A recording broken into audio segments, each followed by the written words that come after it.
In this tutorial, I will show you how to export Asana data to Excel using Asana.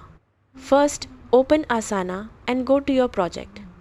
Make sure you are in the correct project with the data you want to export. Look at the top right corner. Click on the drop-down menu or the three dots. From the menu, select Export or Print. Now choose Export as CSV or Export as XLSX. If you want a direct Excel file, choose XLSX. If you choose CSV, you can still open it in Excel later. Click on your preferred option. Asana will download the file to your computer. Once the download is complete, open the file in Excel. You will see your tasks organized in columns like task name, assignee, due date, and more.